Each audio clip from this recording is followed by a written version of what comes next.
everybody, this is Edwin the Magic Engineer, and I'm here with Chris. Hi everyone. And we're going to play our, we're going to play a match for the Summer Derby. And this is the 2019 Summer Derby, and this is my 6th match. What number is this for you, Chris? Also 6. Also 6th. Okay, well, good luck to you. Let's get this game going. Yeah, you too, man. Get to sling some old cardboard. Couldn't be more excited. Okay, so here we go. You can see that I'm starting off here on the left with my Temporal Stasis deck. Chris has his Mono Turbo Stasis, and look at that start he's got. A Mox Jet into a Soul Ring, into a Time Vault, into a Sapphire, into an Island, and a Time Walk. Oh my gosh. That's a fantastic start. If he had just a Howling Mine, I mean, that would have been like nearly the setup right there. So my start wasn't quite that speedy, but it was not bad. A City of Brass and an Emerald into my own Time Vault. And we both skip turns back and forth. So each of us now has an untapped Time Vault ready to take a Time Walk turn. And I got to mention, this is a really interesting way that this actually is going to play out. I mean, all these Time Vaults. Look at that. Now I got 2 Time Vaults on my side. And let's see, what's he going to lay out? He's going to lay out his own Time Vault with a copy artifact. So what a weird game. Also, since he's playing mono blue, the copy artifacts just work out so well in his build. Now, this is actually a pretty big game development there. The Kismet coming out is actually quite big. And he countered it with a Power Sink, great card. But then I was able to tap my Time Vault. And he could have responded with his Time Vault, but he chose not to. And that gave me the chance to actually resolve a Kismet, actually, which does change the game state a decent amount. Big move by Chris there, resolving an Ancestral, get some card advantage. So now we've got equal numbers of Time Vaults. He's still got a little bit of a mana advantage, but I do have that Kismet, but he's got more cards in his hand. And I draw a card past the turn, so I'm trying to threaten him here with mana. He plays a land, which comes into play tapped due to the Kismet.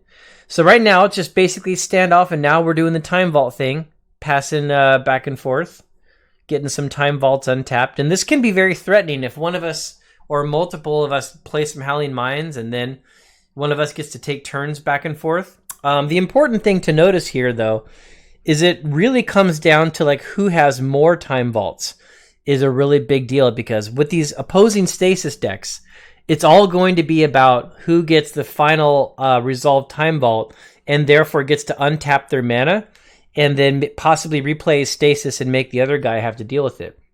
So I just boomeranged one of his Time Vaults there. He activated it in response and then played it again. I think what I was going to try to do there is try to win the Time Vault war and then actually throw down a Stasis to lock. I can't remember if I had a Stasis in my hand when I attempted to do that or not. But I believe that's what I was going to try and go for, is tap out his Time Vaults and then resolve something else that's threatening. But look at this mana advantage he's got on me. It's a really good advantage. And I think right there, what we were just doing is we were talking about the way that the Time Vaults actually work in terms of resolving their effect of take the next turn. And that actually is pretty interesting. If you resolve them on the stack, then you're not going to get the effect you want. Literally, the last one to resolve is going to be the person who takes the next turn. Because just based on the wording of it, because the wording of Time Vault and Time Walk both say you take the next turn. So, the whole last in, first out stack isn't necessarily the way you want to go. Definitely something to keep in mind if you got opposing Time Vaults. So here, I'm throwing a disenchant. I'm definitely wanting to blow one of his Time Vaults off the table. If I can have Time Vault superiority, I can win the Stasis war. And he pulls off a good move here by boomeranging his Time Vault back to his hand. And let's see if I respond. Let's see, it looks like I'm thinking about it. And nope, no response. So his boomerang resolves and he gets it back. And then I play my Stasis. So now I'm putting him in an interesting situation. If he taps his mana down, but he boomeranged. Probably my Stasis to give himself an untap there. That was a good move. So well played there by Chris. I think I was trying to tap him down, but unfortunately he had another boomerang in his hand. Now, you also notice his video quality was getting pretty bad. I remember chatting with him about being on the Wi-Fi and seeing if he had a LAN cable he could plug in so he could get better bandwidth and get his video quality to go up. And I think even later on in this video, we even stopped playing and he went and found someone in his house who was like on the Wi-Fi and asked them to stop so he could get better video quality through. So now he's got time vault superiority. That's a big issue. I'm pretty well tapped down and he's got all these time vaults showing. And now he just transmuted a Mox Jet into a Chaos Orb. That's a very big card in this kind of matchup. Because with the Chaos Orb sitting on the table, he has an answer for an opposing stasis that's very easy to blow my stasis off the table. And so yeah, that's a good position to be in with more time vaults and a showing Chaos Orb. So I'm really behind the 8 ball right now. I've got to do something. I've got to try to lock him down. And I don't remember what was in my hand at this point. Maybe if I had a stasis in my hand, I could try to actually do something. But then again, he's got that Chaos Orb showing. So I do. I play a stasis. And so I think at this point, what I'm trying to do is force him to activate the orb. So he goes ahead and skips a turn. Then I skip, then he skips, then I skip, then he skips. And now see, he's going to win the untap war because he's got more time vaults, and that's really not very good for me. And he has that answer to the stasis sitting right on the table with the Chaos Orb.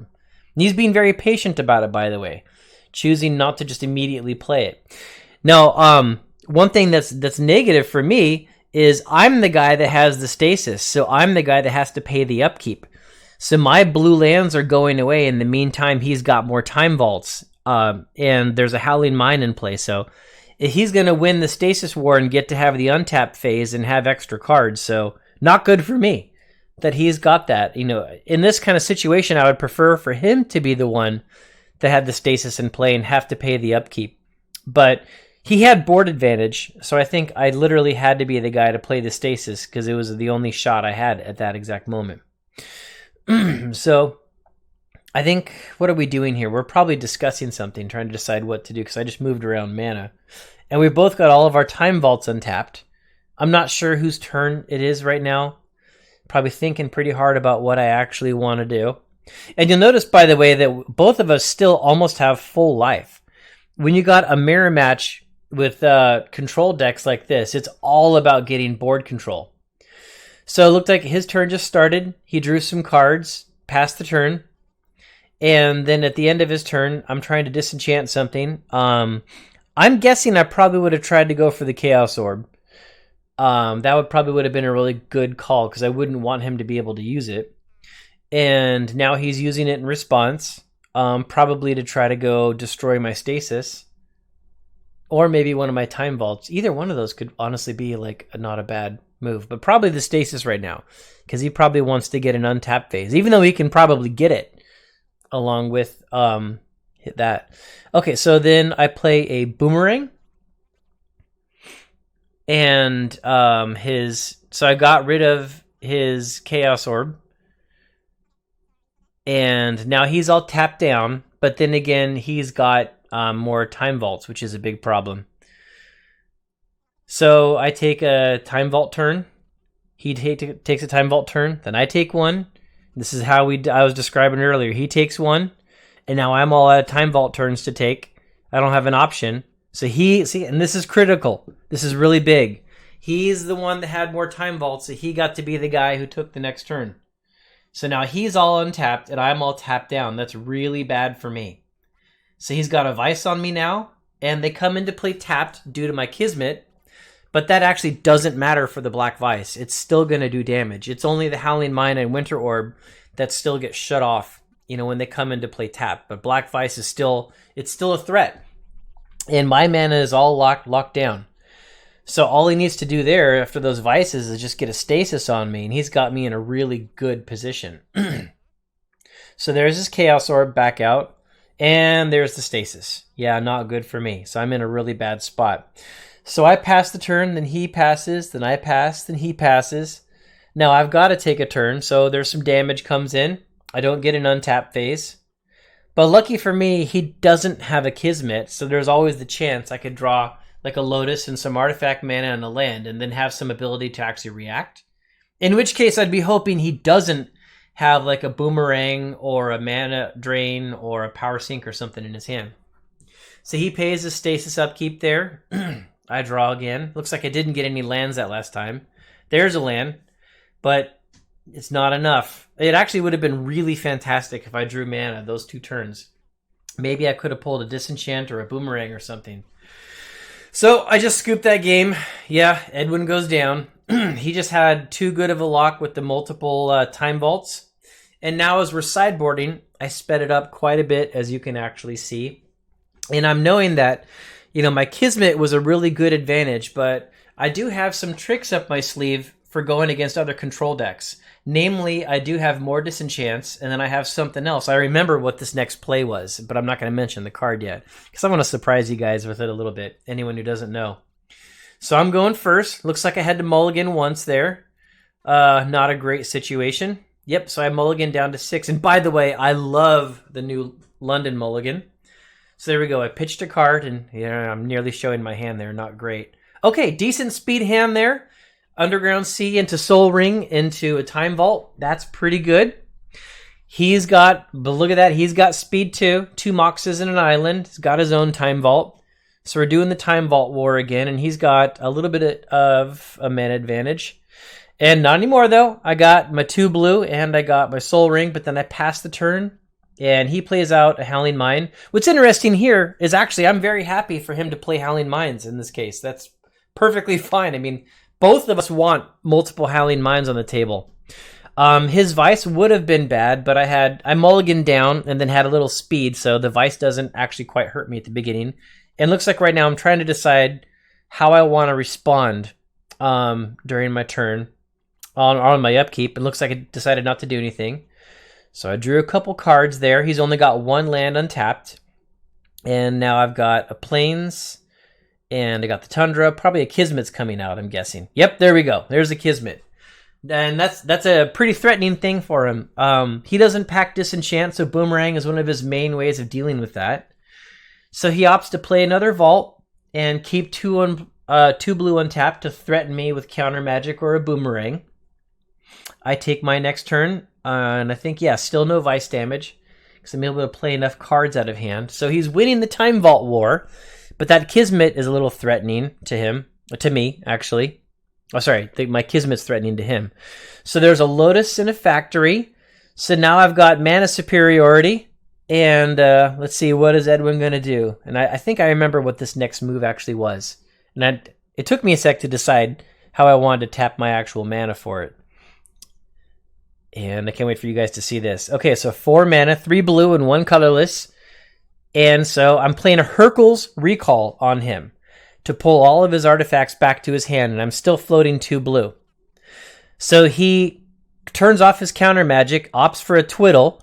His game plan there is to untap his Time Vault and then tap it again, so he gets to take the next turn afterwards. And that's a good move on his part. So he can just recast all those artifacts again.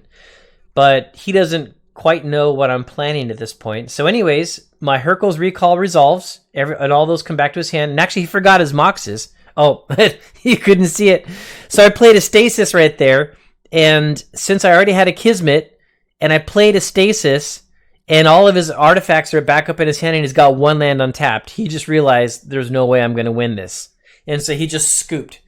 So a Hercules Recall onto his Stasis deck just ended it right there. Okay, so we're on game 3. He has a real fast start with 2 black Vices on me, so I'm taking some damage. But again, this isn't as good as many people might assume. I've had an awful lot of games where I double Vice people right off the bat and lost still. Because the other decks empty their hand of cards and get underneath the Vices, and then you end up wishing that you had control cards instead of multiple black Vices.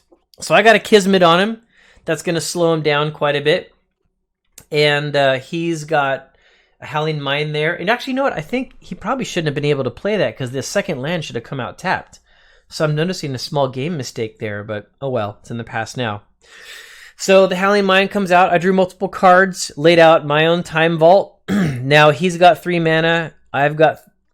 He's got 4 mana. I've got 3 mana, but no blues showing yet, and that's a big problem for me. Still no blues showing, but I've got a decent mana on the table, 2 factories, a planes and a couple moxes. But still, no blue can definitely be a problem. So I'm tapping down 3 here. And I'm going to... What did I play? I'm not sure what I attacked him. Then he went untapped. Boy, this game, I've got the speed going so fast here. There we go. First blue. That's game changing. And so far, the only vice damage I've taken was at the beginning of the game. Now there's a Howling Mine out. So that's 2 Howling Mines in total. 1 on his side and 1 on my side. Now I untap my Mana Vault. And he doesn't respond to it. I believe, if I remember right. It looks like he's thinking about it yet. So the Twiddles on the stack. Okay, Mana Drain. He does respond to it. He Mana Drains that Twiddle. And then I respond by... And that would have been like a really nice Twiddle, by the way. Because I would have untapped all my mana and drawn 3 cards. So I go ahead and let it go. He untaps his. And now he's got a colorless mana in his pool. And there he's got a jet and an island. 5 mana untapped still. I'm still sitting under vice damage, but I'm able to play cards out of my hand so fast it's not hurting me. So he taps one of his blues. And one more. Oh, he plays a Time Twister. Now, see, I think this was actually a really risky call for him. But I see why he's going for it, because he wants to use those vices on me. And the twist is definitely going to put cards in my hand. So I respond by disenchanting one of the vices, or at least I attempt to, and then he power sinks it, tapping all my mana down. So he's definitely going to get some damage on me here by that twist resolving, but here's the problem though. He's going to get 1 turn of vice damage on me, but he just tapped himself out, and he gave me a nice fat grip of cards with an opposing Stasis deck, a Time Vault, and a Howling Mine, and a Kismet in play. So it's possible he might have just killed himself at that point by locking all of his mana down. He's going to get his vice damage on me, though. So here we go. I untap. And I've got 7 cards in hand. Bam, there it goes away, 6 life. Then I draw 3 cards. Okay, so now I'm in the driver's seat. He's all tapped out. I got a Pearl and a Underground Sea. There's my own vice on him, so he's going to be sucking down 2 black vices. And now at this point, he's just hoping to God I don't play something really threatening, because I've already got a Kismet and there's the Stasis. Which pretty much means this is going to be game, right? It's going to be very hard for him to break out of this. Since I've already got Kismet and Stasis, mana untapped, and a Time Vault, and he's got 2 vices on him, which means he's going to be sucking down 6 damage a turn. So his turn starts, there goes 6. He draws his 3, plays some mana he can't use, but it's too many cards in hand, so he has to discard. Then I give him another turn by untapping my vault. So here comes 6 more damage. He's down to 5, draws 3 cards. 3, and say go. Okay, now if I just pay my upkeep, that's game, right? Because you got 7 in hand, and you have 5 life? Yep, I think so. And you have 6 in hand, right? I have 6. Yep. Yeah, so I'm not going to die. Yep, that'll do it. Okay. Yeah, pay the upkeep. Pass turn. Yep. Or draw, Very then good. yeah. Hey! Man, whoa, my gosh. Those were insane.